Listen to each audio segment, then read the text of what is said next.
51-р бүлэг. Энэ бүлэгт зарим нэг нууц явдлуудыг тайлбарлахын зэрэгцээ. Хажуугаар нь эхнэрт нь эд хөрөнгийн зарим хагасыг өмч болгох гэх чигүй, аар сар юмд мөнгө чигүйгээр гэрлүүлэх гэсэн нэгэн хэргийг өгүүлнэ.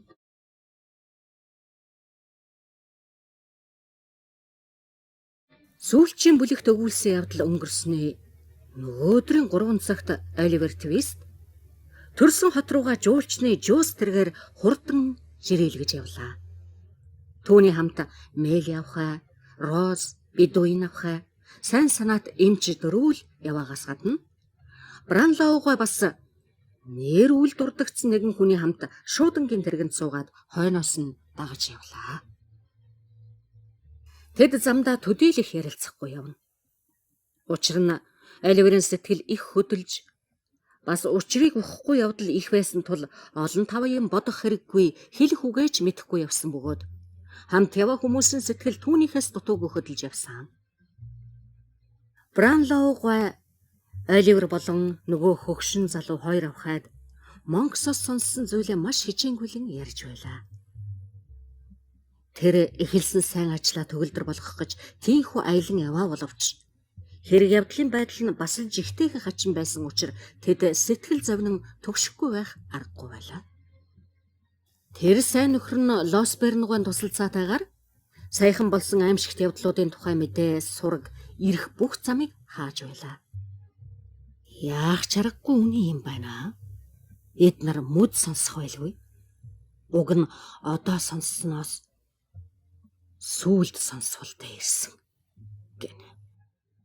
Тэд нийлж хамтран яваагийнхаа учрыг тус тусдаа бодсоор дуугүй яваан тэр бөгөөд бүгдээрээ бодож байгаа тэр бодлыг хинэнч төрүүлээд хэлчихийг үл хүснэ. Гэвч төрсөн нутаг руугаа мэдэхгүй замаар явж байхдаа тийм нөлөөний улмаас дуугүй байсан боловч урд ядуу тэнмэл тоож туслах хүнгүй, толгой хоргодох оронгүй байхдаа явж байсан замаар орохдоо зэрэг урдийнх нь юм хичнээн олон бодогдож сэтгэл зүрх нь хичнээн их догдлон хөдөлсөн гэж бодно. Тэр харааж тэр гэж Оливер хашгиран тэрэгний цонхоор зааж Розын гарыг шүүрэн бариад тэр гарцаар би гарсан. Тэрний сарвчны ард би нуугдаж байсан. Хүм мөрдөж барьж аваад буцаач чаж магадгүй гэж айж явсан. Түүнд миний баг байхдаа байж байсан хуучин байшин хүрдэг нарийнхан зам тал дундуур гарсан харагдана. Хөөх юм уу Дикмэн?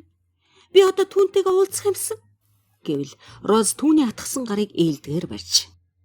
Одоохон уулзнаа. Уулзаад өөрийнхөө хичнээн зол жаргалтай, хичнээн их юмтай болсон. Бас буцаж ирээд түүнийгээ зол жаргалтай болгохоос илүү их аз байхгүй гэж ярина гайгүй гэлээ. Тэгнэ. Би тэрнийг эндээс аваачаад хувцас хоногтой болгоод ном сургаж, тэгээд биеийн саажирч эр үлжих аятаа сайхан газар явуулна тийм ээ гэж Оливер ярьлаа. Жаалхуу Оливер баярын нулимс унган байж инех тул Роз үг хэлж чадахгүй зөвхөн толгой дохлоо. Та хиндэж сайн өршөөлтөй байдаг болохоор тэрүнд манч тийм байна үз? Та тэрний ярихыг сонсоод уйлна дөө. Гэсэн чи яах вэ? Гайгүй болно. Тэр ямар шүү хүүхэд байгаад ямар хүн болсныг үзэхтэйгээ зэрэг таны инээд хүрнэ. Та намайг тэгсэн штэ. Тэр намайг анх оргох гэж байхад чамайг бурхан өршөөх болтугай гэсэн юм. Би одоо уулзаад чамайг бурхан өршөөх болтугай гэж хэлэндээ би түнд хичнээн хайртайгаа нотлоно гэж Оливер хүү сэтгэл ихэд хөдлөн ярьлаа. Тэд тэр хотод хүрээд нарийнхан гудамжуудаар явхад Оливер хүүг олигтойхон байлгана гэхэд яггүй бэрх байлаа. Авсчин Саурберийнх нь яг үрдийн адил хэвээр харагдах бөгөөд харин түүний санснаас арай жижиг сүр багтай байна. Энд ч ингэж байсан, тэнд ч тэгж байсан гэмээр сайн танил мухлаг хоршоо байшин барилгууд тааралдана. Хуучин гуансны эзний үүдэнд өнөөх Генфилдийн морин тэрэг хуучин хэвээрээ зогсож байна. Энд түүний хүүхэд байх үеийн шорон байсан. Гудамж руу харсан яоц муутай цонх бүхий үйлдэлийн газар байлаа. Бас өнөө хэрдгэр туранхай зөөгч мөн хаалган дээр нь зогсож байгааг айлвар харамгцаа өөрөө ирэхгүй гэдрэг ухсхийн тэнэгэлцэндээ инээд алдлаа. Сайн таних өдий төдий олон хүн үүд хаалга цонхоор харагдаж л байлаа. Ер нь энд цөм хуучин хэвээр өчигдөрхөн эндээс яваад ирж байгаа юм шиг айлварт санагдах бөгөөд айлварын сүүлийн үеийн жаргалант амьдрал нь сайхан зүүд мэт санагджээ. Гэвч энэ үнэхээр жаргал баясгалантай үнэн хэрэг байлаа. Тэд шууд явсаар гол зочид буудлын үүдэнд очиход энэ зочид буудлыг айлвар авгаа гайхамшигт орд гэж биширдэг байжээ. Одоо түүний сүр жавхлант байдал нэлээд дор өтчээ. Грэмүггүй тэднийг тосон уулзаж залуу хөгшин хоёр авхайг тэрэгнээс гарч ирэхэд нь үнсэн. Ер нь л тэд бүгдийн өвөг эцэг шиг байхаас гадна үргэлж мишэн баясаж маш хуучны зөөвч хүнтэй Лондон орох хамгийн дүт замын тухай маргаж тэр замаар ганц удаа явах мөртлөө их төлөв унтаа явсан байж тэр замыг би илүү мэднэ гэж байсан боловч эгээ хар толгоогоо идэн гэхгүй ер нь тэхгүй байлаа. Хоолч идэхэд бэлэн болсон байж унтахоор дэвсгэр болоод юм бүхнийг элбийн хүчээр хийсэн адил бэлэн болгочээ. Хэдийгээр ийм байсан боловч хагас цаг орчин болоход хөл өмөө намдаж цөмөл зам зуур явж байсны адил үгдөөгүй суулаа. Бранлоугаа тэдэнтэй хамт хоол идэлгүй тусгай нэг өрөөнд байрлажээ.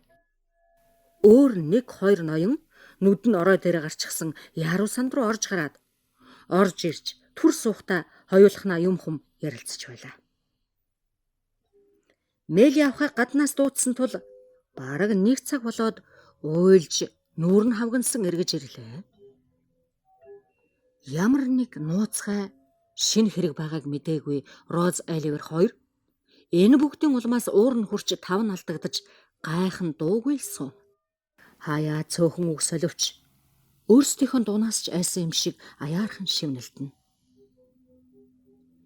Ийм янзтай байсаар байтал 9 цаг болж тэр орой дахин сони юм сонсдохгүй өнгөрхнөө гэсэн бодол тэдэнд төрж байтал Лосберн Грэмүг хойноос нь Бранлоугаа нэг хүний хамт орж ирлээ.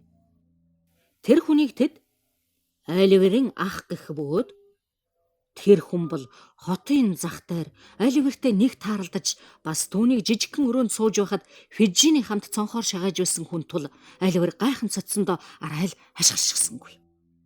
Монкс гайхшин тасарсан жаал руу илэрхиээ заналтай мухахраад үүдэнд суулаа. Роз Айлвер хоёрын сууж байсан ширээ рүү Бранлоу гартаа бичих цаас барьсаар очлоо. Хичнээн ч хэцүү байлаа гэсэн Лондонд олон ноёдын дэргэд хэлж мутраа тавьсан зүйлийн үндсийг энд давтаж хэлэх нь зүйтэй байна. Би таныг доромж байдалд оруулахгүй бодох боловч салцгаахын үрд таны өөрийн ч намнаас сонсох нь зүйтэй гэж үзэж байна. Учир шалтгааныг мэдэх тул хэлэх хэрэг юу ах вэ? Цааш нь гэж нөгөө хүн хэлээд нүрээ буруулснаа. Бошвол миний хийх юм баг гүйцсэн байх гэж би бодож байна. Намайг энэ битгий саатуулаад бай. Гэлээ. Энэ жаал гэж Бранлоугаа Айлверийг биедээ татан ойртуулж толгойг нь нэлбээд. Чиний эцэг нэгтэй дүүчин. Чиний эцэг миний хайрт нөхөр Эдвил Лифордийн хүү. Эхэн хөөрхий балчир Агнес Флеминг. Энийг төрсөн даруй нас баржээ. Гэвэл Монкс зүрхэн түг цохлон айн чичирч байгаа жаалыг муухай харж. Тимээ энэ зул босго мөн гэлээ. Чиний хэлж байгаа үгч нь одоо энэ ертөнцийн арчаагүй муу хараал зүхлээс аль хэдийнэ тонилсон хүнийг хараасан зүгсэн юм болж байна да. Хэлж байгаагаараа чийл гомдохгүй бол өөр гомдох хүн алга. За тэр ч яах вэ? Энэ жаал энэ хотод төрсөн юм аа гэж Бранлоугаа хатуухнаар хэлтлээ. Энэ хотын үйлдэлийн газар төрсөн. Тэр түүхийг таны тэнд бичсэн штэ гэд барьж байсан цаас руу твдэн цаалаа. Тэр тухай энд ч сонсогчтой байгаа юм да гэж Бранлоугаа хэлээд бусдыгаа харлаа. За тэгвэл яг дуулж бай гэд Монкс. Энэ үнэ эцэг Ром хотод байхдаа би энэ өвчлснийг эхнэр нь Миний их сонсоод хэдийгээр айл хэдийн салаад байсан ч хурч очсон юм. Тэр үед их маань Парис хотод байгаад өөрийн хамт намайг авч явсан. Тэгтээ их эцэг хоёр бие биендээ тийм сайн байгаагүй болохоор харин эд хөрөнгийг харах гэж очих шиг л болсон. Эцэг ухаангүй байсан. Бид хоёрыг таниагүй. Тэгсээр байгаа маргааш нь нас болсон. Жирээнийх нь нүднээс хоёр бичиг гарсныг нүдсэн. Би энэ муудаж эхэлсэн ороогоо битсэн сар өдөртөө нэгийг танд үтсэн байсан гэд Монкс Бранлоугаар харснаа. Цаасан дээр нь танд зориулсан хэдэн үг байсан. Захааны дугтуун дээр нь өөрийгөө нас барснаас хойш дугтуутай бичгийг явуулаарай гэсэн байсан. Нэг цаасанд нь тэр Агнес хүүхэнд бичсэн захаа, нөгөөд нь гэрээс байсан юм. Тэр захаанд нь юу гэж үтсэн байсан бэ гэж Бранлоугаа асуухад Монкс. Захаано нэг хуудас цаасан дээр баахан баллад сараачсан өөрийгөө зүгсэн тэр бүсгүйг бурхан тэтгэх гэж залбирсан юм бичээстэй байсан. Эцэг тэр хүүхнийг дандаа маллаж бид хоёр ханилан суухад далдын нэг хүч саад хийж байна. Хожим учир нь олдно гэдэг байхад тэр эмэгтэй тэрэнд нь үнэмшээд хүлцсэнгүй тэсжээсээр сүүлдээ цөхрөнгөө баржээ. Тэгээд тэнд хинч эгүүлэн өгч эс чадах тэр нэгэн зүйлийг тэрээр алдаагүй юм. Тэр үе хэдхэн сар болоод төрөх байлаа. Эцэг түүнд бузрын нуухын тулд хэрв амьд гарвал юу хийх гэж байгаагаа цөмөн ярьж. Хэрв өгчхөл өгсөн хойно минь битгий хараагаараа хамаг бүхний буруутанд би болохоор бидний нүгэлхэл нь чам дээр юм уу жаал дээр чинь тусна гэж битгий бодоорой гэж гуйж байсан. Бас хүүхэнтэй нэг жижигхэн гуутай бэлзэг бэлгэлсэн.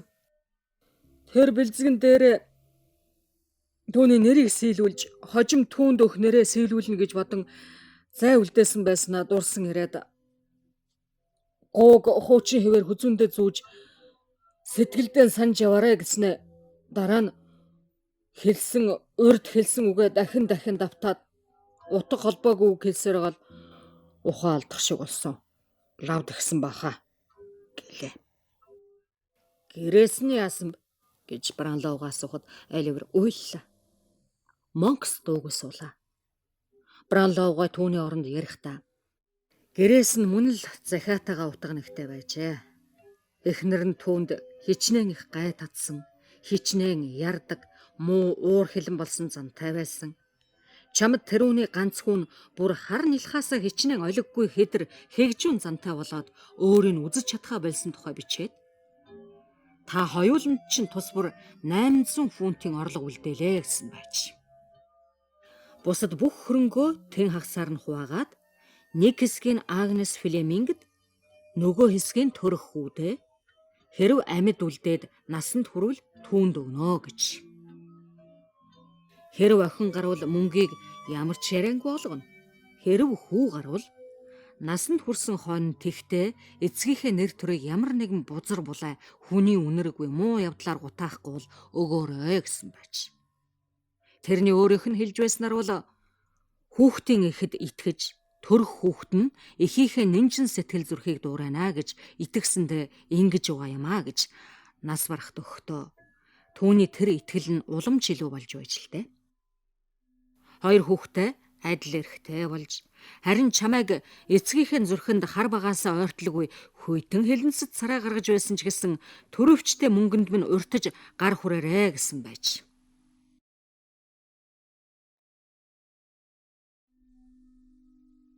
Монкс том дуугаар.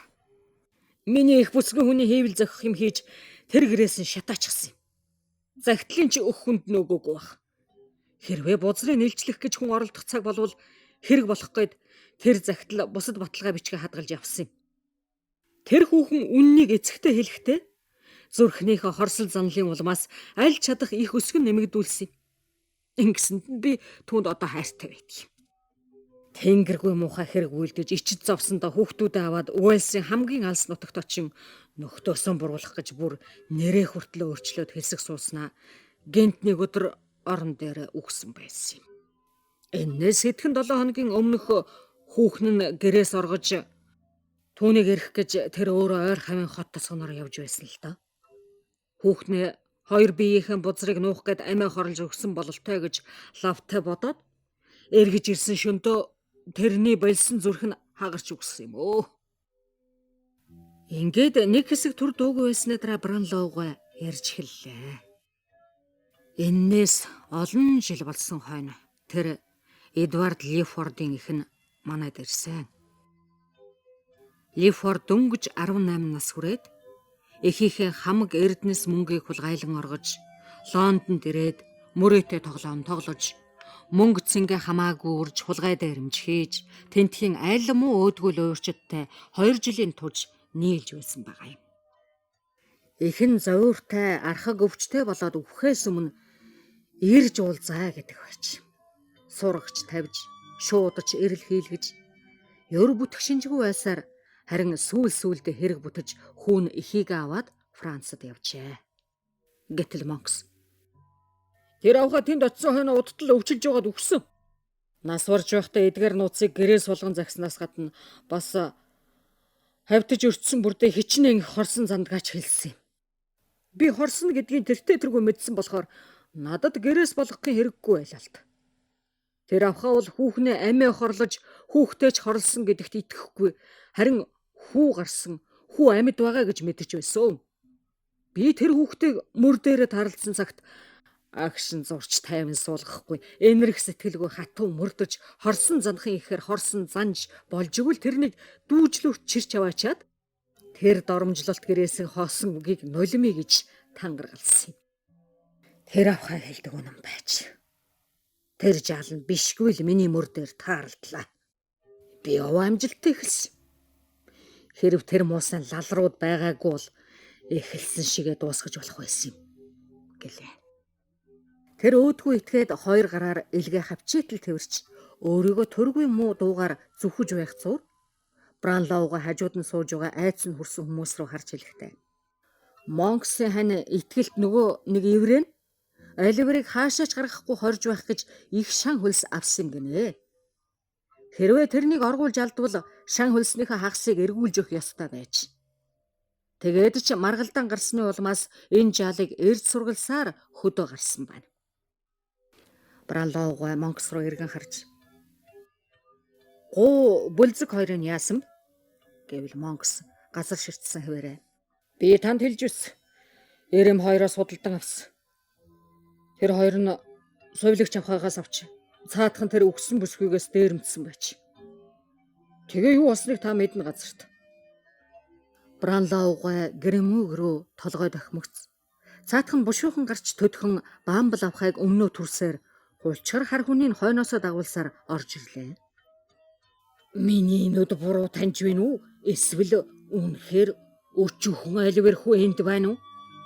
"Оливер минь, би чамайг хичнээн санаж байваа" гэж бамбал ноён яхахгүй хуурамчаар сүйд болтол бамблын авхаа. "Аматад тэнэг минь" гэж бовтнол.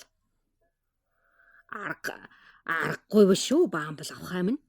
Би чинь үйлтгэлийн газар өөрөө хүмүүжүүлсэн хүүхдээ ийм эрхэмсэг ноёд хаттын дунд сууж байхыг хараад яаж сэтгэл хөдлөхгүй байж чадах вэ? Энэ хүүд би их хайртай байсан юм.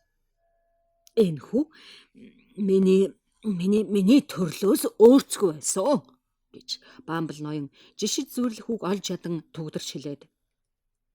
"Оливер багш хайрт минь, өнөө цагаан хантаацтай явдаг сайн ноёныг мартаагүй ээ." "Оливер минь, тэр чинь өнгөрсөн 7 хоногт бурхан болж мөнгөн бариултай царсан авсанд орсон тоо" гэлээ. "За бойл ноёнтон минь сэтгэлээ барь та" гэж грэмүүг ноён зандрангуй хэллээ. "Чадах ятхааран оролтё ноёнтон минь. Та сайн сууж байгаа үсттэй. Би лагшин чинь тунгалаг байгаа байз" гэж бамбал Бранлоу ноёнд хандхад тэр нь эрхэм хосын хажууд хідэн алхам зайтай зогсон Монкс руу зааж "Та энэ хүнийг таних уу?" гэж асуувал бамбал авхаа "Үгүй" гэж эрс хариу хэллээ. Бранлоуга түүний нөхөр рүү хандан "Магадгүй та таних байж" гэхэд цаадах нь "Энэ яваа насандаа нэгч үзээгүй хүн байна оо" гэлээ. "Энэ үнд юу ч худалдаагүй юу?" гэвэл Бамбл ноён. Үгүй гэж. Танд алтан гуу бүлзэг байгаагүй юу гэж Бранлоу ноёныг асуухад Бамбл ухаа. Яалаа гэж бах уу? Та бидний юунд энд авчираад ийм шалт юм асуугаад байгаа юм гэлээ. Бранлоу ноён Грэмүг ноёнд дахин толгойд өгөхөд тэр нь дахин шалмгай гүйн гарч ирэхдээ дахин чирэг эрэм хоёрыг дагуулж ирсэнгүй.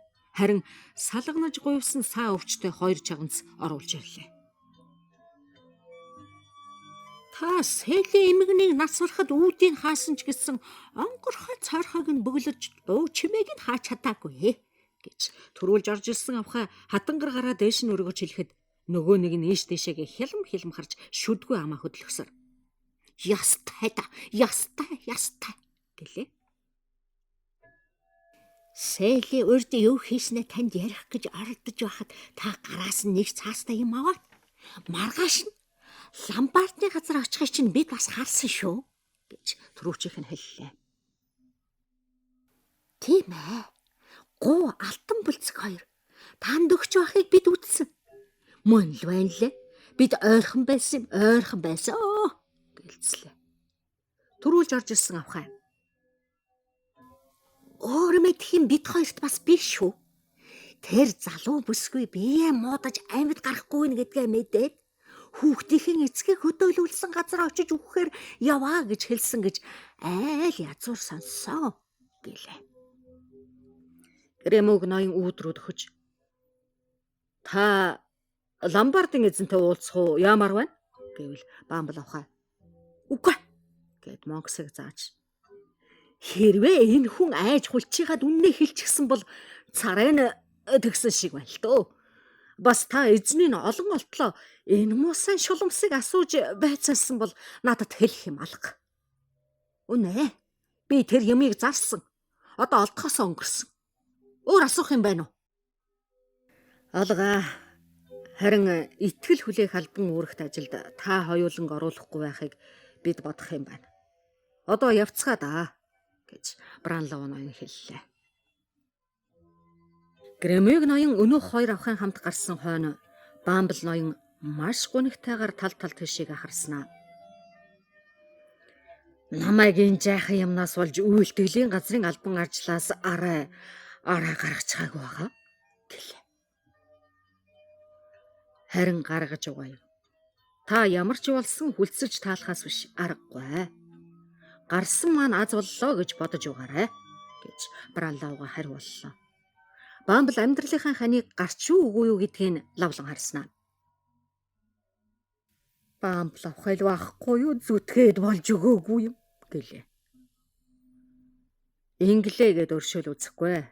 Та тэр үнтэй цайтай жижиг зүйлсийг мэдсээр үзсээр байгаад үгүй хийлгэжээ.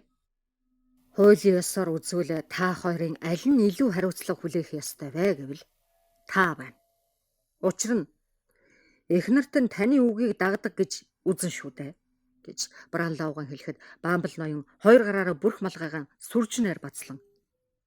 Хууль чинь тэгэж үздэг бол хууль чинь илжиг солиот. Хэрв хууль чинь тийм үзэлтэй байдаг бол тэр хууль чинь эхнэргүй эр. Түүнд чинь хамгийн муу бодож явахтай хэрэг байна. Туршлагын хүчээр нүдийн нээгвчтэй эд байна да гэлээ. Сүүлчийн энэ хоёр үгээ Бамбл ноён дахин давтаж маш хүчтэй хэлээд бүрх малгайгаа толгойдоо лав гихчин углаад халаасандаа хоёр гараа хийж амьдралынхаа ханы хойноос шатаар уруудлаа. Бранлоу ноён Роз руу харж за залуу авхаа минь гарыг чинь барь. Одоо айж чичрэх хэрэггүй. Одоо бидэнд үлдээд байгаа хэлэх хэдэн үгийг айлгүй сонсноо гэвэл Роз. Хэлэх үг чинь арайгүй байгаа. Хэлэх үг чинь надад хамаатай юм бол та надад сүлд хэлэхгүй юу? Одоо надад хүчтэй хийж алга, зоригч алга гэлээ. Яалаа гэж гээд өвгөн ноён Розын гарыг өөрийн гараар дарсгийж. Тэр зэргийн зүрх байлгүй яах вэ? Эрхэм та энэ залуу авахыг таних уу? Гэвэл Монкс.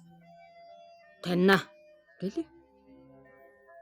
Гэтэл Роз Би таныг ёр үзээгүй юм байна гэж нам дуугаар хэлэхэд Монкс би таныг олон үзсэн гэлээ. Бранлоу ноён хөөх юм уу? Агнесийн эцэг 2 охинтой байсан. Нөгөө жаахан бүсгүй нь яаж яваавал гэвэл Монкс. Эцэг нь харь газар нэрийн орчлоо төрөл садан хань нөхдийн хөөж олох захидал бичиг ном цаасны тасархайч үлдээлгүй өгсөн учраас хүүхдийн хэдэн ядуу тариачин өөрийн төрсөн үр шигээл торойлогчтэй. Бранлоугаа Мели авахыг ойртод суу гэсэн дахиа өгөөд цааш нь яр гэвэл Монкс. Тэдний очисон газрыг та олохгүй. Харин эвдэрсэн газар хорсох занах явдал шуургадаг юм. Миний их арга зал хэрэглэн 1 жилийн турш ирсээр олсон юм. Охины ч олсон л доо гэлээ. Тэгээд өөрийн дааваачаа юу? Үгүй. Цаадуул нь ядуу улс байж тэгээд арай цөмөрөө биш ихэд юу ч гэсэн л эр хүн нь нэнжин сэтгэл гаргахаасаа явандаа буцаж байгаа болохоор нь хэдэн төгрөг мөнгө өгч охиныг тэнд орхиод сүүлд мөнгө явуулна гэж хоос үг хэлж бас тэр улс хичнээн ядуу зүдүү мөн охинд дургүй нь хүрч байгаа ч гэсэн тэрнийг тийм их зовлон амсуулахгүй байдалтайг тааварлаад өөрөөсөө нэмж сэм хийцэлж байгаад эгчийнх нь бузруулаа явдал гэж баахан юм ярьж энэ охин өөр мах цусны амтан болохоор сайн хянж бай. Зайлбан төрлийн юм хойно хязгаарч магадгүй буруу замд заавал орно шүү гэж загчээ. Ярьсан бүгд ёсоор болж цаадууланч эхийн маань ярьсанд бүр итгээд тэр охиныг бидний санаанд хүрхвэц зовлон амсуулж байтал тэр үед Честерт байсан нэгэн бэлэвсэн авхаа тэр хүүхэнтэй санаандгүй тааралдаж өрөвдөөд өөрөндөө аваачжээ. Бид авах гэж оролдоод ятчихсан боловч тэр хүүхэн тэр авхаан жаргалтай байсныг бодвол тэнд бидний эсрэг гайхлууд байгаа байх гэж би боддлоо. Би тэр хүүхний бараг 2-3 жилийн турш олж харсангүй байсаар байгаад саяхан хэдэн сарын өмнө харсан.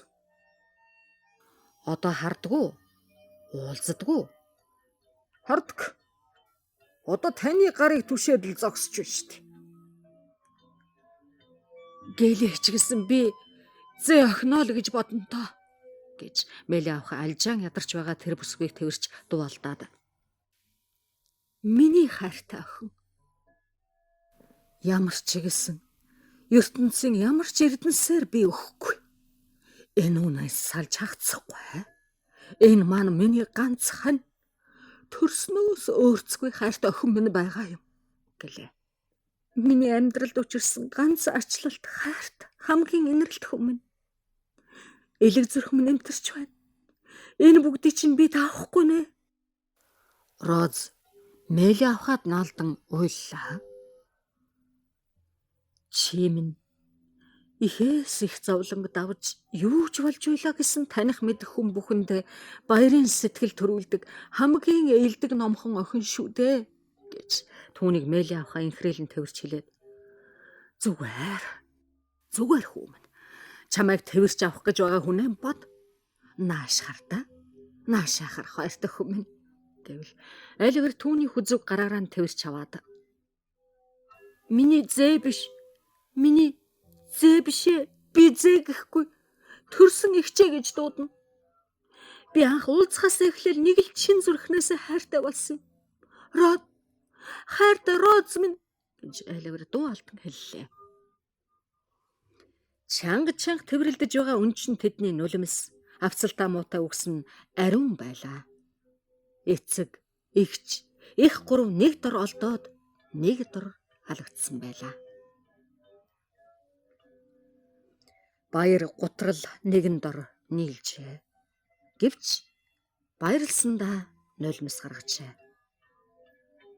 Гутрам юм ярьлаач гэсэн тэр нь аятай сайхныг дурсан бодоход үргэлдэн зөөлөрч харин ч сүрлэг сайхан бахархалтай болгон зовмоор юмгүй болж байлаа. Тэр хоёр хоёулахна их л удаан суулаа. Тэгтэл нэгэн хүн үүдийн зөөлөн тогших чимээ гарч айлгэр үүд нээж өгөн орондоо Гарри Мелиг суулгаад өөрөө гарлаа. Би цөмийг мэдсэн, хайрт Роз минь. Би цөмийг мэдсэн гэж нилээд удаан дуугүй байснаа нэмж хэлэхдээ би энд зориуд ирье гэд ирсэн юм аа. Тэр бүгдийн тухай эгээ өнөөдөр биш. Өчигдөр л сонслоо шүү. Амлсан нэг зүйлээ чамд сануулах гэж ирсний минь гадарлаж байгаа байлгүй гэвэл Роз байцаараа та нарыг цөмийн дуулав гэлээ. Цөмийг сүүлд нэг уулзахтаа ярилцсан зүйлийн маань талаар нэг жил болоод хэдээд чамаагүй дуртай цагтаа ирээрэ гэж та надад сойрхсон бэлээ. Тэгсээ таныг шийдснээс чинь буцаах гээд ирээгүй шүү. Харин шийдснээ дахин нэг давтан хэлж сойрхооч гэж ирсэн юм. Би нийгмийн дотор эзлэх байр суурь, байгаа эд хөрөнгөө таны мэдэлд өгөх ёстой болно гэж байсан. Тэгэд хэрвээ та урьд шийдснээс няцаагүй бол би тэрнийг өөрчлөх гэж үг хэл үйл хэргийн аль нар нь ч оролдохгүй гэсэн билээ гэж тэр залуугийн хэлхийг Роз сонсоод шийдэмгээ хэлсэн нь. Тэр үед л надад нөлөөлж байсан шалтгаан өнөөдөр ч адилхан л нөлөөлж байна. Намайг сайн сэтгэлийнхэн үднээс гуйламжлал, зовлонгоос ангижруулсан энэ авахыг хизээч мартахгүй байхаа гэсэн хатуу хэлбэрэлтгүй шийд надад нэгэнт байгаах байна. Тэр шийд маань өнөөдрөөс илүү хүчтэй байж чадах уу та гэд нэмж хэлэхдээ энэ бол тэмцэл. Гэсэн ч би энийг багтал таяад авнаа. Энэ бол миний сэтгэлийн зовлон. Гэсэн ч миний зүрх давж гарна гэлээ.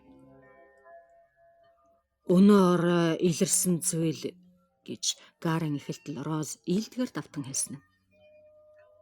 Өнөөрийн илэрсэн зүйл миний байдлыг таны хувьд өөр болгохгүй гэвэл дурлсан залуу нь ингэж хэллээ. Та миний эсрэг сэтгэл зүрхэн чангалжээ гэвэл залуу ахаа нулимс мэлтгэнэн. Гарим би сэтгэл зүрхэн чангалж чадсан ч болоос сэтгэлийн энэ зовлонгоос салах юмсан гэлээ. Гарын барин авч тэгвэл юунд өөрийгөө зовоох юм бэ? Өнөө орой сонссон дуулснаа бодож үзээч. Хайрт Роз минь бодож үз гэлээ. Юу сонссон гэж бодно? Гэж Роз дуулдаад. Миний төрсөн эцэг маань хүний үнэргүй юм гаргасандаа гутарч хүн бүрээс айж имэж байсан гэн. Зөндөө л их юм ярилцсан Гарим. Зөндөө их юм ярьсан гэд босгот нь тэр залуу саатуулж. Арайч болоогүй шүү гэд чамд дурлсан дурлалаас бусад миний бүх хүсэл мөрөөдөл, сэтгэл, ирээдүйн бодол цөм өөр болсон. Би одоо чамайг хөл өмөнтэй ертөнцид оруулж шудраг шулуун хүн ч гэсэн үнэн нүнжиггүй юм бузар явдлаас болж зовхон болдог тийм заналт доромжилтой ертөнцид нийлүүлэх гэхгүй. Би өөрийн голомт зүрхээ чамд зориулъя. Хайрт Роз. Энэ үнийг л зориулъя гэсэн юм гэвэл Роз төгдрөсгөн. Юу гэж хэлэх гэсэн гэлээ. Миний хэлэх гэсэн юм ганц л байна. Би сүүлд уулзаад салахтаа бид хоёрын хооронд байгаа бүх цагийг тэгшдэгнэ гэж зориг хатуу шийдсэн. Тэгээд хэрвээ миний байгаа ертөнцид чамайг ирэхгүй бол би чиний байгаа ертөнцид очино. Удам гарлаараа гай болдог хүмүүсээс би салж зайлах учраас тэдний нэг нь ч чамайг зэвүүцэж үзэх юм болно гэж би бодож шийдээд ясаар болгосон. Энэ үнээс бол надаас хөндөрсөн хүмүүс чамаас ч хөндөрч. Харин энэ талаар таних зүв байсныг батлаа. Хөрөнгө мэдл ихтнүүд миний баян язгуурт их нөлөөтөнгүүд урд намайг хараад мишээдэг байсан бол одоо намайг хүйтнэр хялаач харах боллоо. Гэлээч гэсэн цэлээсэн тал нутагтай, салхинд найхсан, ой модтой, хамгийн баялаг тийм нэг хошуу Англид байдаг. Тэрүүнд ойрхон хөдөөний нэг сүм миний сүм байдаг юм. Роз, тэнд хөдөөний нэг байр байдаг. Би тэрнийг урдын хүсч мөрөөдөж одоо тэхээ болсон бүхнээс 1000 төм дахин илүү бахархдаг болж чадна. Одоо миний эзлэх байр суурь хэр хэмжээ маань ийм болсон. Энэ бүгдийг чиний мэдэлд өгөхөд бэлэн байна гэлээ. Гремиг ноён нойрноос сэрэнгээ нусныхаа альчуурыг толгооноос угс татан авч дууралсан хоёрыг оройн хоолнд хүлээх чинь тун яггүй хэрэг шүү гэлээ. Үннийг хэлэхэд оройн хоолоо идэх тэр хоёрын эрхийг хүлээсээр дэнд үх уджээ. Мелиавхай, Гарри, Роз гурвал хамт орж ирсэн. Аль аль нь юу ч хэлсэнгүй. Би өөр юу ч олж авахгүй нь гэж бодоод өнөөрөө хар толгоогоо ёстой идий гэж санаж байсан юм гэж Гремугга хэлээд. Хэрв та нар сойрхол би бэрэн үнсэе гэлээ. Гремугга энэ хэлсэн үгээ цаг алдалгүй биелүүлж царай нь шас улайсан хүүхнийг үнсэж гайхалтай сайхан жишээ үзүүлэхэд эмч Бранлоуга хоёр жишээг нь даглаа. Зарим хүний хэлэхээр бол Гарри, Мели хажуугийн харанхуй өрөөнд байхдаа уг жишээг үзүүлчихсэн юм а гэцгээдэг. Гэтэл тэр бол нэгдэд залуу бас сүжигтэн хүн болохоор яа харахгүй гүтгэлэг гэж ихээхэн хүндтэй томоотой хүмүүс үздэг юм а. Айлвэр хөөмөн чи хаана байна? Юу болов? Яасан уруу цараатай байх юм? Юунд уйлаа вэ? Юу болов? гэж Мелиавха асуулаа. Манай ертөнц маань цөхрөх юмар дүүрэн байдаг юм. Бид бүхнийг эрхэмлэж, биднийг уг ясанд их эрхэм чанар олгодог хүсэл найдвар маань цөхрөх юмар дүүрэн байдаг юм. Хөөрхийн модыг үгсэн ачаа.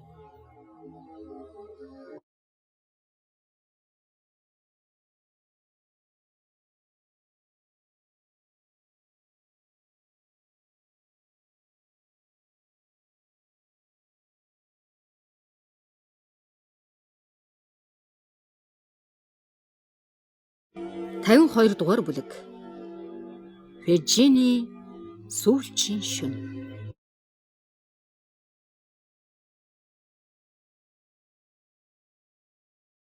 Шүүхийн танхим хүнээр пиг дүүрэн. Шалгаан ширтэж, тэсгэлгүй хүлээж байгаа харц. Ямхын төдөө зай бүрээс тусч ялтны ширээн урдуурах мөхүүгээс аваад галерейн хамгийн өчүүхэн булан хүртэл суусан хүмүүсийн нүд цөм Фежин гэдэг хүн дээр л салалгүй тусчээ. Дээр доор, аруур, баруун зүүн талаас нь түүнийг гялалтсан нүдээр дүүрэн тэнгэр хүрээлсэн мэт байлаа.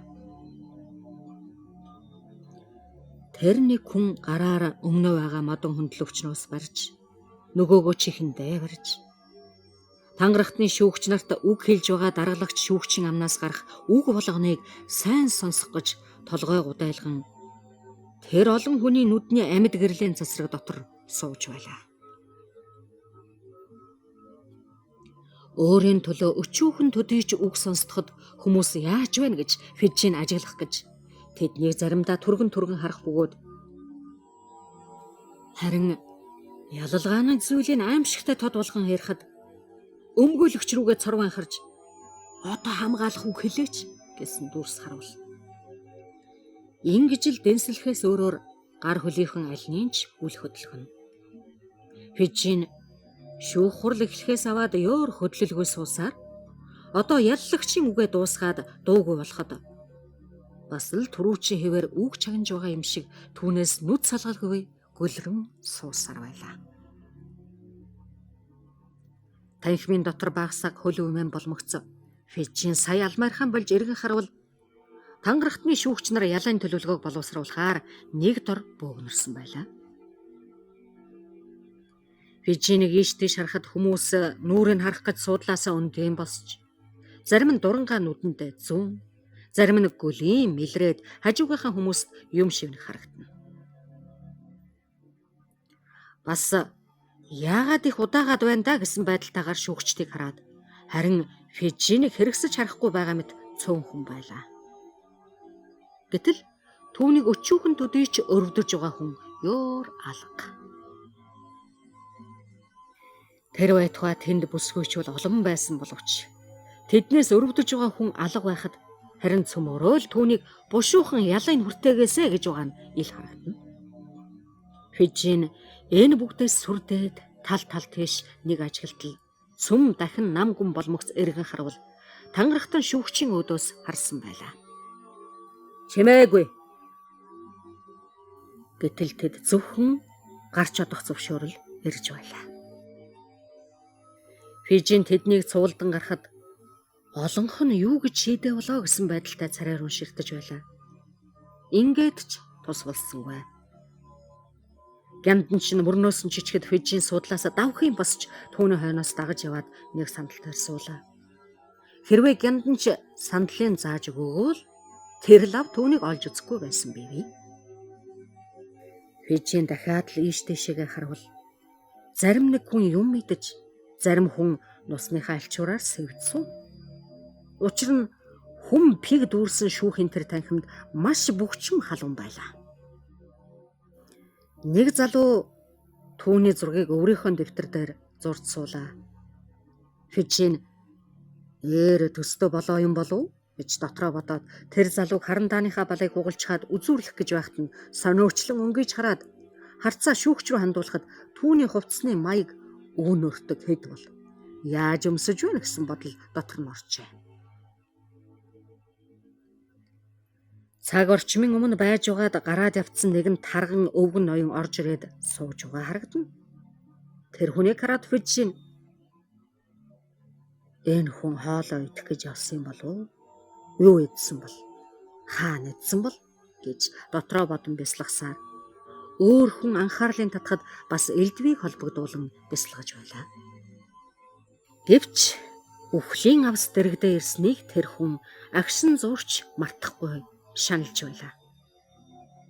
Энэ явдал нь бүдэг тодгүй тул тэр тухай хамаг бодлоо зориулаагүй гэсэн ч юр салахгүй байж. Мөд өвхөн гэдгэн бодхоос хамаг биеийн чичирч халуу оргих шиг санагдаад байхдаач өмнөө байгаа төмөр сараалжаыг тоолж нэгний толгой яагаад унчхаа юм бол засад дарахлах болов? Тэр чигээр нь орхих болов гэж бодсноо. Дүүжлүүр цаазлах эндэр бодоод айн сүрдэж байтал байшингийн шалыг сэрүүн болгох гэж ус түргэн шүршиж байгаа хүнийг харж энэ бодлоос ангижирсан боловч дараа нь дахин бодлого шаглаа. Тийм байтал "Шимээгээ татцгаа" гэсэн дуу гарч хүн бүхэн амьсгаагаан татаад үүд рүү харцгаавал тангарахтны шүүгч нар орж ирээд тэрний дэрэгдүр ойрхон өнгөрлөө. Фижин тэдний царай шавар чулуу шиг харагдах тул юу гэж шийдсэнийг тааварлж чадсангүй. Цөм нам гүм чимээгүй болж өчүүхэн төдөөж ширт хийхгүй хүн амьсгаа авах чимээч гарахгүй байлаа. Түүнийг гэж тогтчээ. Танхимын доторх хүмүүс дахин чанга хашагалдаж бөөн цуурай болж улам хүчтэй болсоор тэнгэр нэргэх дун гарах шиг боллоо. Энэ бол тэр гэмтэн этгээдийг сумья гарагт цаазлнаа гэсэн мэдээг шүүхийн танхимын гадаа хүлээн зогсож байгаа үе олон сонсоод баярлан оодорч байгаа нь энэ.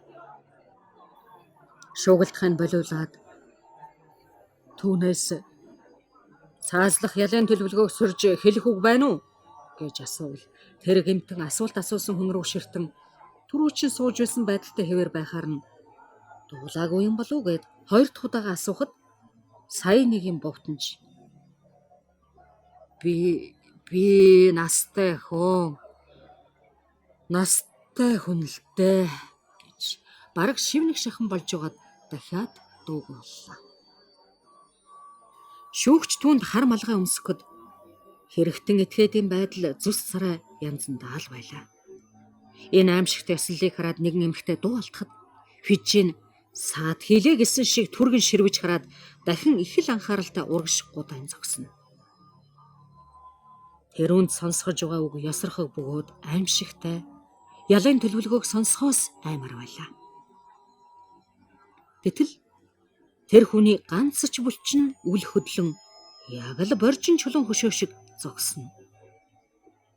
Яндан чин түүний мөрөн дээр гараа тавьж гарах хаалга руу дохин дуудах үйдэж хэрэгтэн этгээд эрв гомжуулан нүдээ гүлийлгөөд ядарч ясаан цайсан царайлчхаад гудайн зогссоор л байснаа.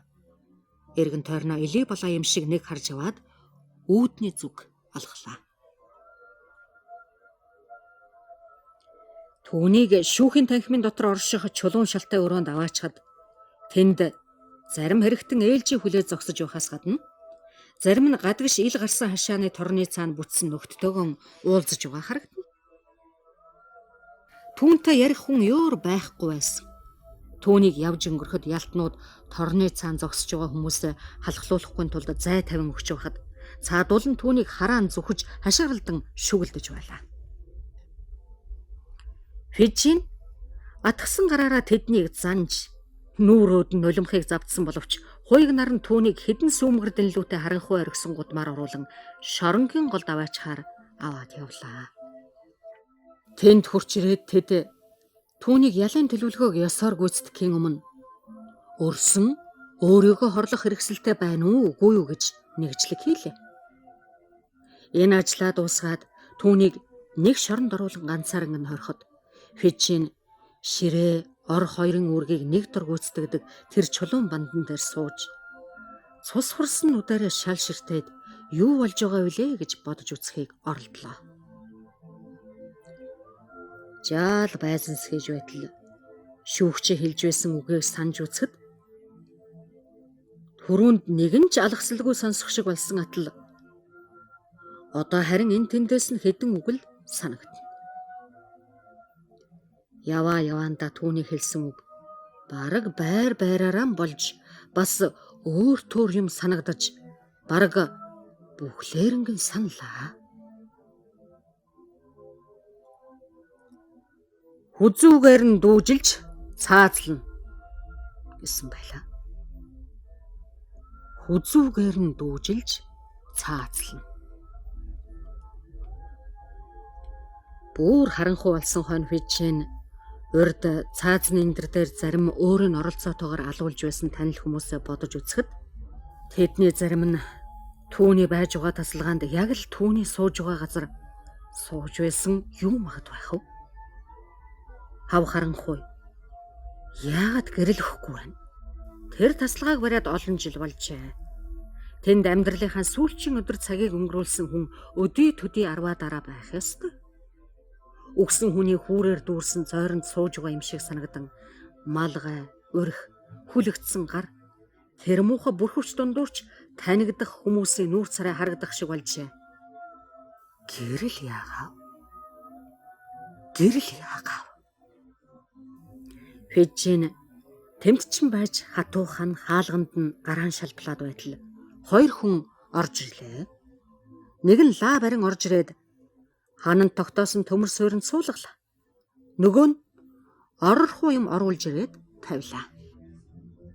Одоо энэ хоригдлыг ганцаараа орхиж болохгүй гэд тэр хүн сахиж унтахаар орж ирсэн нь тэр юм.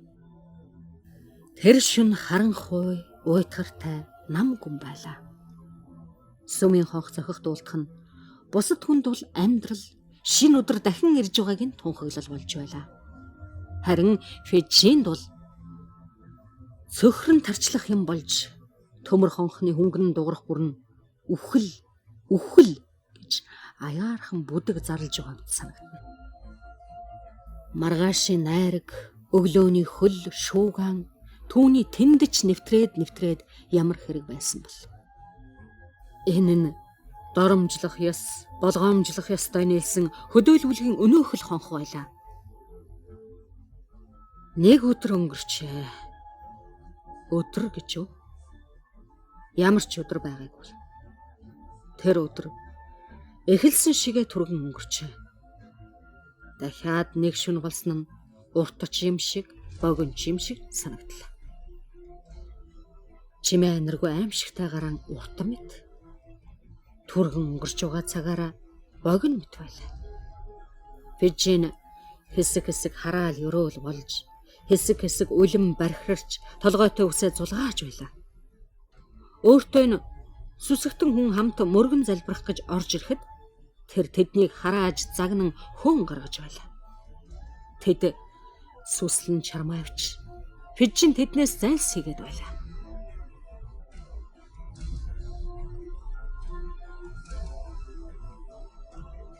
Бямбагаргийн өдөрш. Одоо тэр хүний амьдралд шөнөөс ганц үлджээ. Тэр хүн ингэж бодсоор суутал үүр цайж адьяагарыг болжээ. Энэ аимшигт өдрийн орой болоход арчаагүй цөхрөмөл байдалтай болсон түүний бүх санаа бодол нь нэн их төгшүүртэй болон дэнсэлсэн учрыг өгүүлбэл өршөөх болов гэж хатуу итгэсэндээ биш. Харин урд нь үхнэ гэдгийг бүр түр ухаарч байсан бол одоо үхэх цаг нь тулж ирэхтэр тэгсэн байжээ. Фижин ээлжлэн харгалзагч өнөөх хоёр хүнтэй тун бага юм ярина. Цаад хоёр нь ч ярихыг нэг их хичээхгүй байлаа. Фижин ажрахгүй мэт суувч дотроо шаналж байлаа. Одоо байн басан харааж, ам нангайж, биеийн чичрэн урагшаа хошоогоо хөлхөн. Түүний айд сандарсан уурлаж сухалдсан байдал нь тунч бэрх харагдана. Тиймэрхүү юмд дасдатсан тэр хоёр хүн ч гэсэн сүрдэн хулчиж байлаа. Фижин урд муу мухай явсандаа бухимд нь тарчилж хүн дүрсээ алдсан мэт аашлахад ганц хүн түүнийг хараад сууж чадахгүй болж нөгөө хоёр хүн цуг манах болжээ. Фижин чулуун орон дээр лүгхэн хэвтээд урдын явдлуудыг бодлоо. Фижин баригдах өдрөө олны дотроос шидэж чулуудсан юм дайрагдан толгой шархатсан учраас зотон даавгаар болттой байл. Улаан хүрэн усан цухойж, цайсан цусгүй нөөрлөө нь бууж, сахалсан байна арчиг тарчиг болжээ. Нүд нь гал мэт амар гэл олцсон. Угаа цэвэрлээгүй арьсан, атвалзан, татвалзан. 8 9 10 Хэрв энэ нь түүнийг айлгах илд биш, дараа дараагаар өнгөрч байгаа үнэхээр цаг бол цагийн зүүн бас нэг тойроход тэр хүн хаана байх вэ? 11 Төрүүчийн цураа нь арилж амжаагүй байтал дараах цагийн хонх дахиад дуугарлаа. 8 цаг болоход тэр хүн нөгөө ертөнцөд тонилох, ёслол гүйцэтгэх гашуудагч ганц бие гозон толгой байх болно. 11 цаг болоход өчнөн их гаслан зовлон үгээр хэлж боломгүй гунхрал гутралыг хүний нүднээс төдийгүй. Хүний бодол санаанаас л халахлан далдлах нь дэндүү олон, дэндүү удаан байдаг. Ньюгейтингийн дангийн тэр аимшигт хана тэр зэргийн аимшигтыг үзмрийг хизээч нууж байгаагүй юм аа. Хажуугаар нь гарахтаа алхаагаа удаан болгож дүүжлэгдэн алах ял авсан хүн юу хийж байгаа болоо гэж дотроо бодоод түүнийг харж чадсан тийм зарим нэгэн хүний нойр тэр шөндөө лав хүрдгүү байхаа. Тэр орооноос аваад шүн дунд хүртэл хаяа хүмүүс 2-3-аараа хаалганы манаачийн дэргэд нүүр царай зовсон байдалтай хурч ирээд цаазлах ялыг хойшлуулаагүй байна уу гэж лавлж, хойшлуулаагүй сургадуулаад гадаа гудамжинд цугласан бусдаа баяртай мэдээгээ дамжуулж, тэр хаалганаас гарч ирнэ, тэнд цаазлах эндрийг босгоно гэж бие биендээ зааж. Уг явдал ямар болохыг дотроо төсөөлцгөн эргэн харсаар дуртай дургүй цаашаа алхална. Тэд 1-2-ороо зайлж явсаар нэг цагийн дотор бүр шөнө болсон хойно гудамж сая хүнгүй харанхуй болжээ.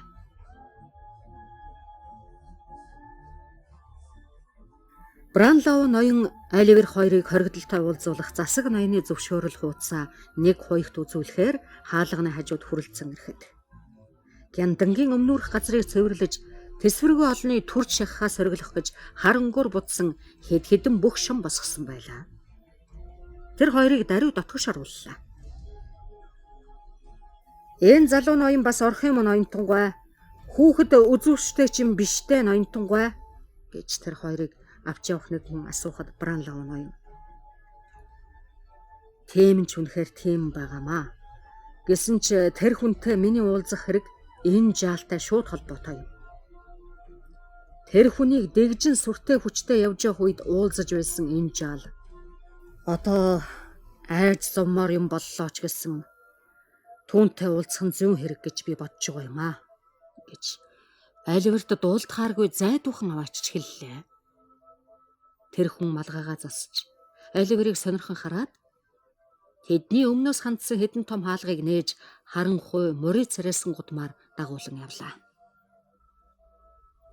Хоёр ажилчин дуу дуугүй нэг юм оролдон бэлтгэж байгаа нэг гудмаар очоод тэр хүн "За энд дээ. Энүүгээр өнгөрөх болно тэр хүн чинь. Нааша харвал тэрний гарч ирэх хаалга тэр байна та" гэд тэр хоёрыг чулуун шалтай ялтны хоол хийдэг зэс тогоотой галдгооны газар оруулаад тэнд хаалга руу заалаа. Тэр хаалганы дундах дортой нүхээр хүмүүс дуугарладаг алах туш газар очиж байгаа банз модны дуу сонстно. Тэнд цаазлах эндэр босгож байгаа юмсанжээ. Тэндээс тэд хэд хэдэн сүрхий бүх бат том том хаалгаар дамжин гарахад тэдгээрийг харгалзагч нар дороос нь цоочлон цааш нээлттэй нэг том хаалгаар орж нарийнхан шатаар өгсөн зүүн гар талдаа игэнсэн олон хаалгатай гудмаар орлоо. Харгалзагч итгээд тэднийг эндээ зогсож бай гэсэн дохио өгөөд тэдгээр хаалгын нэгийг түлхүүрийнхэн осроор цохилоо. Хоёр манаач амс хийх нэ гэд баярлсан янзтай суняасаар гудамд гарч ирээд ирсэн хүмүүсийг ор гэж урахад манай хоёр харгалзагчийн хойноос яваад орлоо. Ялтан итгээд нь чулуун орон дээр тал тал тийшээ найхан сууж байлаа. Царай нь хүнийх гэмээргүй харин шархатсан араатных шиг янзтай. Тэр хүн гаднаас орж ирсэн тэднийг дотроо бодож байгаа хүмүүсийн дүр гэж бодож байгаа байдалтай учраас урд дээр үеийн тухай элдвийн юм зогсоож олоогүй бовтонж байлаа. "Чарли мөн сайн хүү шүү. Овтой шүү. Оливер ч гэсэн. Оливер одоо бүр ноён хүн болсон. Яг ноён. Энэ жаалыг аваачиж унтуулаач" гэж түүний бовтонж байхад харгалзагч Оливерийн гараас барьж "Битгий айгаарай. Дуугүй л хараад бай" гэж шивнэлээ.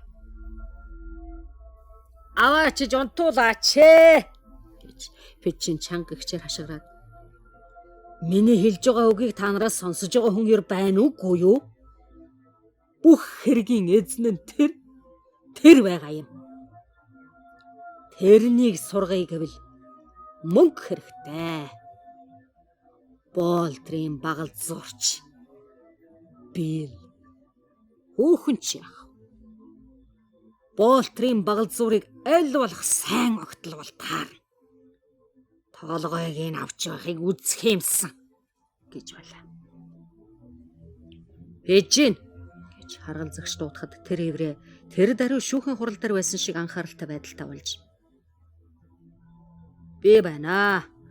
Би настай хүн шүү эрхэм минь. Дэндүү настай хүн шүү" гэлээ.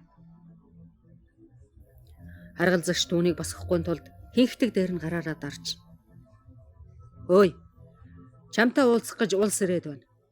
Хэдийн юм асуух бололтой. Пижин чи эр хүн шүү дээ" гэвэл цаадах нь өөдөө харахад түүний нүүр царайнд айд сандарсан галзуурн аашилж байгаагаас өөр хүн гэж хэлмээр янз дүрс ёор алга байна. "Би одоо удахгүй болсон хөө. Тэднийг цөмийн нях. Тэд намайг алах ямар эрхтэй юм" гэсэн. Оливер Бранлау ноён хоёрыг ажиглаж суудлынхаа хамгийн мухар руу чихэн "Та нар энд юу гэж ирэв?" гэж асуулаа. Харгалзагч нь түүнийг барьсан хэвээр "Зүгээр суу. За эрхмүүд юу хэрэгтэйгээ одоо хэлдэ. Түрглээрээ. Болж игэл энэ хүний лагшин цаг өнгөрөх бүр улам муудаж байгааг анхаараарай" гэлээ. Бранлау ноён тэрүүнд ойртон "Танд Их нуу цадгалуулах гэж Монкс гэдэг хүн нэг бичиг өгсөн байна гэтэл Фижин. Худлаа хэлж байна. Надад ганц ч бичиг сачиг байхгүй гэлээ. Бранлау ноён эрхэмсгээр Бурхан Тэнгэрээ бодооч. Үхлийн даваан дээр очиод ингэж ярих хэрэггүй. Хаана байгааг нь заагаад өгөөч. Сайкс үгснийг та мэдж байгаа. Монкс ч уучраа хэлсэн. Тэрнээс одоо ол зашиг олохоо өнгөрсөн. Тэр бичиг хаа байгаа юм? Гэвэл Фижин. Оливер нааш гэж дуудаад. Би чамд чихэнд чинь хэлж өгье гэвэл Оливер. Надад айх юм алгаа гэж хэлээд Бранлау ноёны гарыг тавиулан ойртож очиход Фижин Оливерыг биедээ татан ойртуулж. Дээд давхрын өрөөний камин зовхны дээхэн талд зотон хэтвчин тийгээд нуучихсан. Би чамтайгаа ярилцмаар байна, хайрт минь. Чамтай ярилцмаар байна гэвэл Оливер. Тэг. Би ерөөл унших уу? Уншия л да. Ганцхан ерөөл уншаадах. Сойрхооч. Сөгдөн суугаад хоёул ганцхан ерөөл уншия. Тэгээд өглөө болтол ярилцъя гэлээ. Гар гэж Фижин Оливерыг үүд рүү түлхэж толгой дээгүүр нь алмаараа харснаа. Намайг унтах гэж тавьдээд өглөө гэж хэлээрэй. Чамайг болохоор итгэнэ.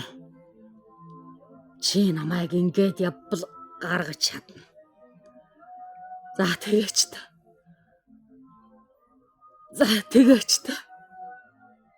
Оливер хүүгийн нүдний нөлөөс мэлтгэн унж. Бурхан минь, энэ залгүй хүнийг өршөөгөөч гэж ориллоо. Зөв. Энд чинь бидэнд тус болно. Эхлээд энэ хаалгаар. Хэрвээ дүүжлөөрийн дэрэгдүр гарахад би чичирч дагжаад байвал битгий юмд бодоорой. Бошуухан л яваарай. За. Гэтэл харгалзагч. Өөр асуух лавлах юмгүй бол ноён тунгай гэд Бранлау ноёныг. Өөр асуух юм өөр алгаа. Хэрвээ бид энэ хүнийг өөрийнх нь байдлыг сэрхрүүлж чадна гэсэн найдвартай болох юм бол гэтэл харгалзагч толгой сэгсрэн. Яагаад ч тусгүй болсон ноён тунгай. Одоо явсан дээр дээ гэлээ. Шоронгийн хаалга нээгээд хоёр манаач нь орж ирлээ. Түргэл. Аяархан.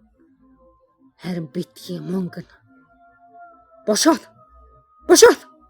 гэж Фижин хашгичлаа. Манаач нар түүнийг барьж Оливерыг гараас нь салгаад авлаа. Фижин хэсэг зур улаар нь тэмцэнэ. Дараа нь орилон бахирхад дуун тэр зузаан ханны цаанаас нэвт сонстож нөгөө хоёрыг хашаанаас гарч явн явтал чихэнд нь жингнэн дуулдсаар байлаа. Тэр хоёр гяндангаас шууд явцсангүй. Оливер тэр аимшигт юм үдсэндээ арай л муурч унсангүй. Нэг цаг гаруй шахам ёор явж чадхааргүй тэнхээ тамир алджээ.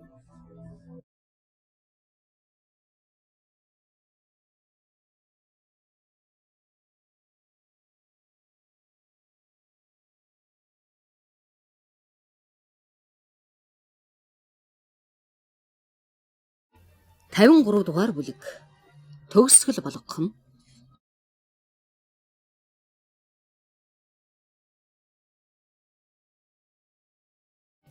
Энэ туужийн дотор гарсан баатруудын маань хувь заяаны тухай хэлэх зүйл бараг төгсөж байна. Тэднийг судлагч түүхчээ хэлбэл зохих үлдээд байгаа жаахан зүйлийг цөөхөн жирийн үгээр өгүүлнэ. Түүнээс хойш гүйцэд 3 сар болоогүй байхад Роз Флеминг, Гарри Мели хоёр тосгоны нэгэн хийдэд гэрлэж мөн өдрөө шинэ байранд орж аз жаргалтай амьдрах болжээ. Тэр хоёрын очиж гэрэлсэн хийд нь тэр өдрөөс эхлэн залуу хувргийн үйл ажлын газар болсон юм а. Мели авхай бүх насандаа сайн амьдралынхаа хамаг хайр халамж, инэрл хайраа цуцалтгүй зориулсан тэр хоёрынхон энгийн сайхан жаргад суухыг Насныхаа үлдсэн гэмгүй хэдэн өдөрт харж байх гэж төрсөн охин хүргэн хүүгиндээ нүн иржээ. Нягтлан магдалж үзвэл Монксын дарж байсан хөрөнгийг түүндэж түүний ихийн мэдлэлдэж байхдаа тэр хөрөнгө ёор нэмэгдсэнгүй. Монкс Оливер хоёрт тэв тэгшхэн хувааж өгвөл тус бүрд 3,000 гаруйхан фунт ноогдож байлаа. Эцгийнх нь гэрээс ёсоор болгол Оливер тэр бүх хөрөнгөнд ганцаараа эзэн суух эрхтэй байсан юм. Гэвч Бранлоу ноён түүний ахмад хүүг урдынхаа муу муухай явдлаас ангиж ирж шудраг шулуун амьдрах юу магдагж найдаад түүнд тэн хагасыг өгье гэсэн саналаа хэлэхэд залуу хөө Оливер дуртаяа зөвшөөрчээ.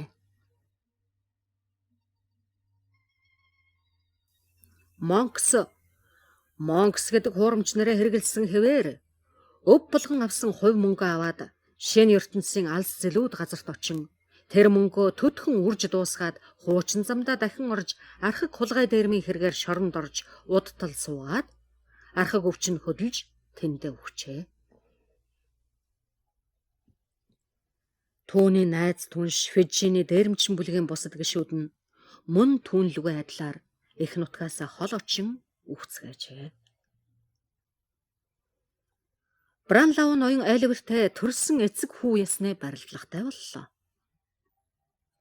Бранлоу ноён настай нэр вахайхан хамтаар нүүн ирж найз нөхдийнхөн оршин суудаг өнөөх сүмийн дэрэгдэх байшингаас нэг бэрийн хэртэй газар нутаглан суух болж жин хайрт Оливер хүүгийн сэтгэлийг гүйцээж тийхүү хувьсамтгай орчлонгийн дотор их л дөнгүүр аз жаргалтай амьдарцгаах боллоо.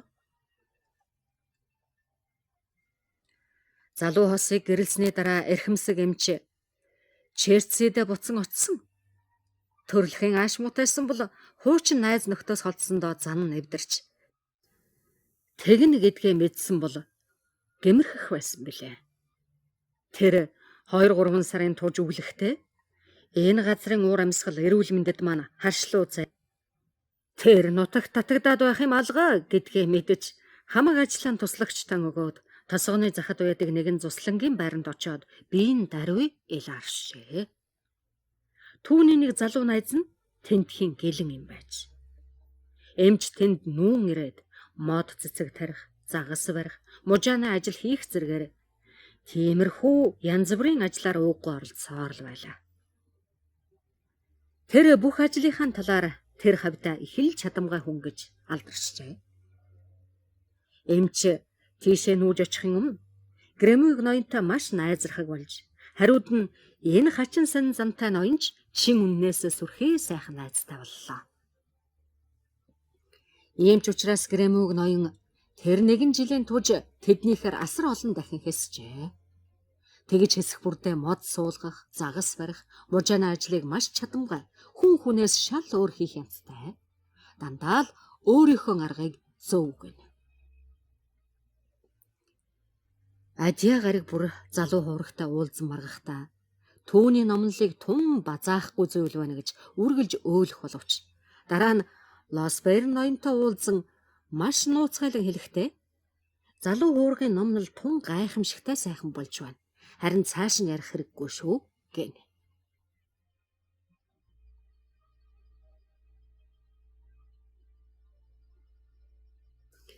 Бранлоу ноён бол урд тэр нэгэн орой Оливерийн эргэж ирэхийг хүлээгээд Грэмиг хоёул дундаа цаг тавьчихаад сууж байхдаа юу гэж байсныг дандаа хэлж дооглоход Грэмиг ноён "Үндэ л миний зүв байсан.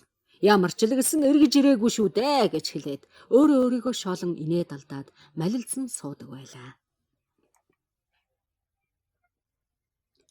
Ноэ Клэпл Фижиний гэмт хэргийг илчлэх мэдүүлэг өгснөөхөө ачаар дээд газраас өршөөл үзэн эргцүүлэн бодож үзээд эрхэлсэн ажлаа ослоорт хиймч баггүй гэж анхандаа яасан шиг ясамар амь зуудаг билээ гэж хэрхэн мэдэхгүй байлаа. Төдийл удсангүй ол зомог овоо ихтэй мэдээлэгчийн үүрэгт ажилд орлоо. Энэ нь 7 хоногт нэг удаа сүмд мөргөл болж явах үеэр авхайхаа хамтаар гоёмсог хувцлан гарч авхай нь өглөгч хуанзны үүдэн дээр очиж ундаг өвчтэй хүн болон унахад Нөхөр нь түүнийг сэргээх гэж 13 пенийн коньяк авч өгөөд маргааш нь гуанзны эзнийг цагдаад мэдүүлээд торгуулийн тэн хагасыг завшдаг байжээ. Заримдаа Ноэ Клэпл унж айшилдаг боловч үр дүн нь яг адил байдаг байлаа. Бамбл ноён гэргийн хамт урдын албан тушаалаа алдаад туйлын ядуу зүдөө амьдрах болж хүмүүс зэвүүцэн үздэг ядуучууд шиг болж сүүлдээ өөрснөө урд ноёрхож байсан үйлдэлийн газар ирж мууган үзжээ. Тэгж мууган үзэж зовж яваа учраас гэргийгээсээ саллаач гэд баярлах тэнхээ алгаа гэж Бамбл ноён ярьж явах юм а гэцгэх болжээ. Джейлс Бритлс хоёрын тухай гэвэл тэр хоёр хуучин ажилдаа. Джейлсийн толгой халдсан болж нөгөө залуугийн ус цал бууралджээ. Тэр хоёр өнөөх сүмийн хажуудах байшинд шөнийн хоног өнгөрөөж тэр байшингийнхан ч өөрцгүй Оливер Бранлоу ноён Лосбер ноёны алинд ч өөрцгүй яг адил анхаарал халамжтай байх тул тэр хоёр ер нь хэн далд хааж байгаа нь одоо хүртэл үл мэдэгдсээр. Сайксын гэмтэргээс айн сурдсан Чарли Бэтс багш шударгаар амьдрах зам хөөвл яваандаа дээр юм шиг байна гэж бодох болоод үнэхээр тийм юм гэсэн дүгнэлтийн өнгөрсөн явдлаа орхин хаяад ямар ч гэсэн шинэ ажилд орохоор шийдлээ. Эхлээд их л сандарч баахан гачигдал зовлон үдсэн боловч угаас төсвөртэй замтай бас тэгээ тавьсан зорилго нь сайхан байсан болохоор тэгсээр овоо бүтэлтэй болжээ. Фермерчинд хөлсний хар ажил хийж тээвэрчинд туслагч хийж явсан бол одоо Нортхэмптоншир даяар мал зардаг хамгийн наргантай залуу худалдаачин болсон байна. Энэ үгийг бичиж байгаа хүний гараа зохиолынхон төгсгөлийг ойртох тусам яаран чичрээд байх боллоо. Тэрнээс биш эдгээр адал явдлын тухай цааш нь нилээд сунгамаарсан ч. Би хамт удаан явсан зарим хүмүүсийнхэн тэдний зол жаргалыг хамт эдлэж түүнийг тодорхойлон өгүүлэхин тул тэдэнтэйгээ салах ёс гүйцэтгэхин хойшлуулах дуртай байсан. Би Розмелийг ёстой идэр залуу хүн бүхний дур булаам гоо үцгэлэнд бүсгүй болж хамт байгаа бүхэндээ цацраг нь тусаж сэтгэл зүрхэнд нь шингэсэн түүний амьдралын нүдэнд зөөлөн дулаан гэрлийг харуулгасан. Гал голомтон дооч зуны зугаалгадч тэр бол амьдрал баяр баясгалангийн биелэл болж байгааг нь өгүүлэн бичгсэн. Аагам зуны халуун өдрийн үдэд атар сайхан тал газар явж байгаа. Гэгэн сарны гэрэлд үдэш оройн цагт зугаалan ээлдэг зөөлхөн хоолоогоор дуу аялан явааг нь өгүүлэн бичгсэн. Гэрээс гарсан ч хизээд намптай, номхон томоотой гэртээ байхдаа ч дандаа мишэн инэвхийлж гэрийн эзэн бүсгүй үүрэг хувайн цуцалтгүй биелүүлэн байгааг нь өгүүлэн бичгсэн. Роз талигаач болсон ихчийнхэн өнчин хүүхдтэй хичнээн зол жаргалтай, бие биентэй хичнээн хайртай. Салж хагтсан нөхдийнхөө тухай уйтгарлан дурсаж хичнээн олон цаг хамт өнгөрөөдгийг өгүүлэн бичгсэн.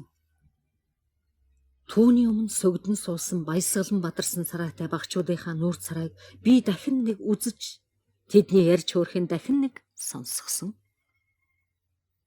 Түүний хангинсан хөөрхөн дугаараа инээж баясаж байдаг өрөвдөх сэтгэл нь хөдлөөд цэнхэрхэн зөөлөн нүдэндээ нулимстай байдгийг би дурсан бичгсэн.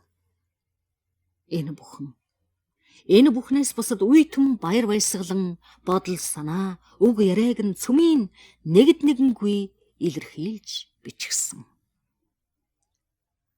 Бранлоугой үрчилж авсан хүүгийнхэн оюун ухааныг эрдмийн мэдлэгээр баяжуулж хүүгээ том болж өөрийнх нь хүсч хүлээн цацсан чанарын үр соёолн дэлгэрэх тусам хүүдээ улам дотн болж залуу үеийнхэн найз нөхрийн шинж тэмдэг хүүд нь үзэгдэхэд урдын явдал гуниглах юм санагдавч тэр нь сэтгэлд аятай дотор нь онгойж тайвширмаар болж тэр өвгөн залуу өнчин өрөөсөн хоёр хувь заяаны хувирч хувьсах зовлон хоёулан амсаж сургамжтай болоод хүмүүсийг энэрэн үзэх Хоёр биендээ хайртай байх.